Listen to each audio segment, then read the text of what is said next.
நல்லா இருக்கேம்மா. வாங்க வாங்க வாங்க. அப்படியா? வாங்க வாங்க வாங்க. ஐயா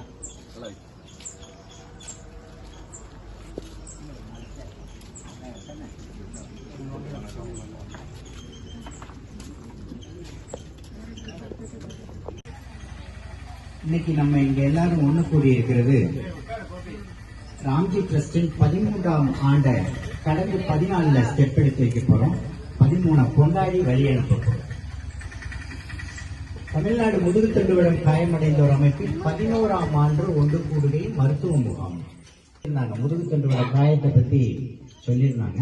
திரும்பவும் அவங்க பேசும்போது சொல்லுவாங்க. இப்ப நான் வரவே 13ஆம் ஆண்டு விழாவிற்கு பெருமை சேர்க்கும் வகையில் பெரியகுளம் மாநகரில் இருந்து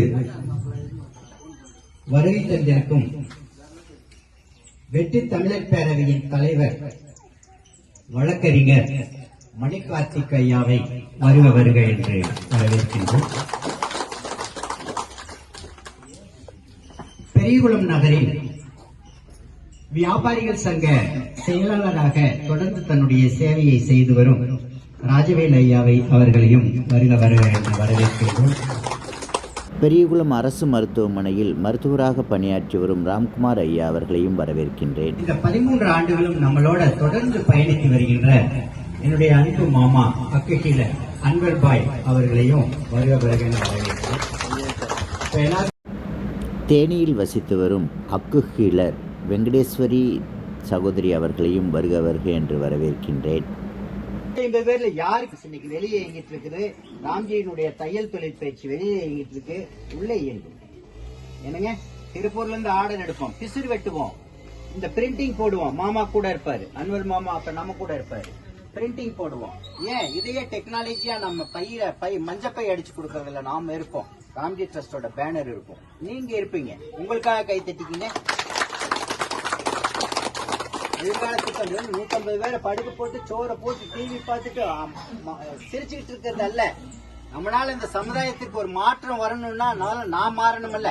மகாத்மா காந்தி சொல்லியிருக்காருங்க, மாற்ற உரிய நேரத்துல இந்திரான்னு கொடுத்துட்டாருங்க. யாராவது இங்க பசியோடு இருக்கிறாங்களான்னு கேளுங்க.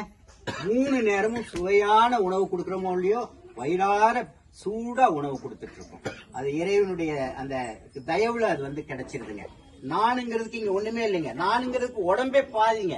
நான் எப்படிங்க நானாக முடியும்? நான் செஞ்சேங்கிறதுல ஒண்ணுமே இல்லைங்க. நான் இதை எதுவுமே செய்யலைங்க. இப்ப கூட்டத்துக்கு கூட நான் ஒண்ணும் செய்யலைங்க. சில அமைப்புகள் கூட பேசினங்க, சில விருந்தினர்கள் கூட பேசினங்க. இவ்வளவுதான் செஞ்சேன். இதுல 100 நபர்களுக்கு நான் வருகை பதிவேட்டில் வச்சிருக்கேன். அத்தனை பேருக்குமே 5 கிலோக்கு அரிசி பை நன்கொடையாளர்கள் மூலமா எடுத்து உள்ள வச்சிருக்கேன். கைத்தட்ட மாட்டீங்களா? வந்த உடனே ஒரு டிஷர்ட்டை வேற கொடுத்து மானத்தை காத்துட்டோம். தேனி கிருஷ்ணா கார்மெண்ட்ஸ் நவநீத கிருஷ்ணன் ஐயா அவர்களின் கைவண்ணத்தில் உருவான டிஷர்ட்டை கொடுத்து யாரோ ஒருத்தர் கூப்பிட்டார். ஆம்புலன்ஸ்ல கொண்டு போய் வீட்டுக்கு போனதுக்கு அப்புறம், மருத்துவமனை போனதுக்கு அப்புறம் தகவல் போறதுக்கெல்லாம் போகுதுங்க. அப்ப அவங்களுக்கு எல்லாம் இந்த நன்றி சொல்லணும் இல்லைங்க. நான் இப்ப நமக்கு கொடுத்தவங்களுக்கு சோல் திங்க கொடுத்துருக்காங்க, அடுத்து உடுத்த உணை கொடுத்திருக்காங்க, கொண்டு போறதுக்கு கையில பிடிச்சிட்டு போய் 1 வாரத்துக்காவது நம்ம வீட்டுல பொங்கி சாப்பிடுறதுக்கு அரிசியை கொடுத்திருக்காங்க. அவங்களுக்கு எல்லாம் ஒரு நன்றி சொல்லுவோமா? வாழ்றதுதான் வாழ்க்கைன்னு முன்னோர்கள் சொல்லி வச்சாங்க. அதெல்லாம் கடந்து நம்ம இப்ப எங்க போயிட்டு இருக்கிறோம்?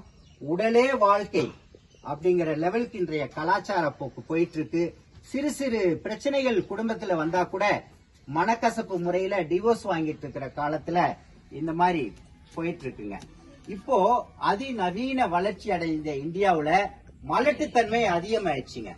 குழந்தை மலட்டுத்தன்மை எங்கேயோ ஒண்ணு இருந்த மலடு இன்னைக்கு நம்ம உணவு பழக்க வழக்கங்கள் மூலமா உட்கார்ந்துட்டு இருக்கிற பிளாஸ்டிக் சேருங்க, வீட்டுல பயன்படுத்திட்டு இருக்க இந்த பிளாஸ்டிக் துகள்கள் நம்ம உடம்புக்குள்ள சுவாசிக்க நம்முடைய ஆர்கான்ஸ் எல்லாம் ஃபெயில் ஆக்கி மலட்டுத்தன்மை ஏற்படுத்துது. அப்ப இருபாலர் மலட்டுத்தன்மை வந்துருச்சு. தேனி என்ன, நான் பெரிய டவுன்னு சொல்ல மாட்டேன், ஏன்னா முனிசிபாலிட்டி தான், நகராட்சி தான்.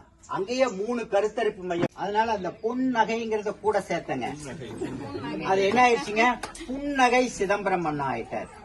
வெளிச்சம்னு வேற ஒரு ட்ரஸ்டுங்க. என்ன வெளிச்சத்துல என்ன பண்றாரு? புதுசா அதிகாரிகள் நம்ம ஊருக்கு வந்தா அவங்கள போய் வாழ்த்தி வரவேற்று உங்க சேவை நல்லா இருக்கணும்ன்றவர். வெளியில போகும்போதும் அவர் போய் திரும்ப உங்க சர்வீஸ் எங்களுக்கு ரொம்ப சிறப்பா இருக்கு. கலெக்டர் ஆகட்டும் யாராகட்டும், பல மாவட்டங்கள்ல இந்த ஊர் கலெக்டர் போயிருக்காங்க. அங்க இருந்தெல்லாம் சிதம்பரம் நான் போன் வரும், என்ன சிதம்பரம் அவருக்காக இன்னும் எந்த தேவையும் கேட்டது இல்லைங்க. தங்கமுன்னுக்கு என்னங்க தேவை இருக்கு? நமக்கு தாங்க தேவை. ஆமா, செம்பு தேவை. அதுதாங்க அண்ணா 12 ஆண்டுகளாவும் கூட நின்று இந்த ராம்ஜி ட்ரஸ்டுக்கு சில நன்கொடையாளர்களை அறிமுகப்படுத்துறது. ரத்த ஓட்டம் சிறப்பா இருக்கணும், நீங்க ஆரோக்கியமா இருக்கணும், பக்கத்துல தூங்கிட்டு ஒருத்தர் இருந்தாலும் எழுப்பி விடணும். உண்மைங்க, நல்ல விஷயங்கள் உள்ள போய் சேரவே அவனுக்கே என்கிட்ட நான் பணம் சம்பாதிக்கணும்னா 300 பேருக்கு ஒரு ஷிப்டுக்கு வேலை கொடுக்க முடியும், 3 ஷிப்டுக்கு வேலை வைக்க முடியும். 1 கோடி ரூபாயில 40 லட்சம் ரூபாய் மானியம் வேற இருக்கு. ஏன் நான் அதை செய்யல? ஏன் இந்த 1 ஏக்கர்ல 150 பேரை போட்டு படுக்க வச்சு சந்தோஷமா வச்சிருக்கணும்? ஏன் இதை நினைக்கிறேன்? அதை செய்ய ஒரு மாற்று திறனாளர் நீங்க எவ்வளவோ குன்றி இருந்தாலும் மனசோர்வின்றி உங்களுக்கெல்லாம் ஒரு ஊன்றுகோலாக ஒரு ஊக்கியாக திகழ்ந்து கொண்டிருப்பவர் யார் என்று சொன்னால் உடன் இருப்பவர்கள் தான் அந்த நம்பிக்கைக்குரியவர்கள் என்பதை மிக அழகாக ஒரு நல்ல ஒரு நம்பிக்கையை ஊட்டும் வகையில் எடுத்துரைத்த மருத்துவர்கள் சொன்னாங்க. அதே போல இன்னும் நீங்கள் இவர்களோடு பயணிப்பது என்பது இன்னும் சொல்ல போனா சமீபத்தில் இப்படியோட ரொம்ப வீடியோ பார்க்கறாங்க. 2 கைகள் இல்லாதவங்க IAS ஆயிருக்காங்க. இப்போ ஒரு பையன் 12ஆம் வகுப்புல 2 கைகளுமே இருக்க அந்த பையன் பாத்தீங்க அப்படின்னா தமிழ்நாட்டிலே முதல் மதிப்பெண்கள் பெற்று தமிழகத்துக்கு பெருமை சேர்த்திருக்காரு. அவருக்கு தமிழக முதல்வர் அவர்கள் அந்த ஆட்சியினுடைய பரிந்து